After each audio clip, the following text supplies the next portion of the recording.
भारत की 7 सबसे बड़ी नदियां। नंबर 1, गंगा। गंगा नदी भारत की सबसे पवित्र नदियों में से एक है। हिमालय से निकलकर उत्तराखंड, उत्तर प्रदेश और बिहार से होती हुई बंगाल की खाड़ी में जाकर मिल जाती है। इस नदी के किनारे कानपुर, प्रयागराज, वाराणसी और पटना जैसे प्रमुख शहर मौजूद है। अगर बात करें गंगा नदी की लंबाई के बारे में, तो भारत में इस नदी की कुल लंबाई लगभग 100 किलोमीटर से भी अधिक है। नंबर 2, गोदावरी। यह नदी दक्षिण भारत की सबसे प्रमुख नदी है। दक्षिण भारत में इस नदी की पूजा पाठ गंगा नदी के समान होती है। गोदावरी नदी का उद्गम स्थल महाराष्ट्र के नासिक जिले में त्रियंबक पहाड़ियों है। महाराष्ट्र से होते हुए यह नदी छत्तीसगढ़, तेलंगाना और आंध्र प्रदेश से होते हुए बंगाल की खाड़ी में जाकर मिल जाती है। इस नदी की लंबाई लगभग 1464 किलोमीटर है। नंबर 3, कृष्णा नदी। कृष्णा नदी दक्षिण भारत की एक प्रमुख नदी है। महाराष्ट्र राज्य में महाबलेश्वर से निकलकर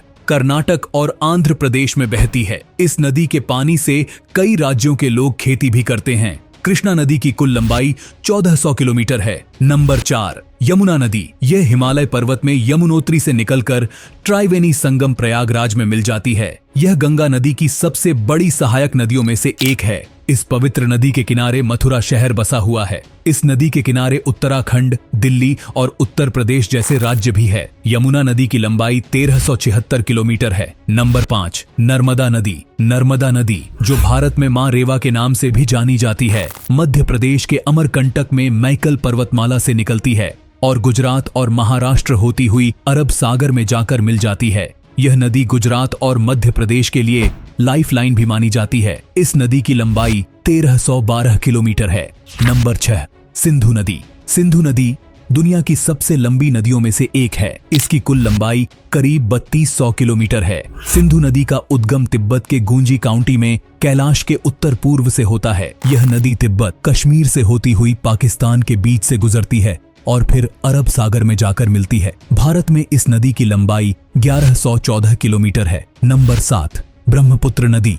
यह नदी हिमालय के मानसरोवर से निकलती है, जो तिब्बत होते हुए भारत में प्रवेश करती है। भारत के अरुणाचल प्रदेश और असम से होते हुए बांग्लादेश से गुजरती है और फिर बंगाल की खाड़ी में मिल जाती है। चीन में सांगपो नदी, बांग्लादेश में जमुना नदी और अरुणाचल प्रदेश में दिहांग नदी के नाम से ब्रह्मपुत्र नदी जानी जाती है। इस नदी की लंबाई लगभग 2900 किलोमीटर है, जबकि भारत में इसकी लंबाई 916 किलोमीटर है।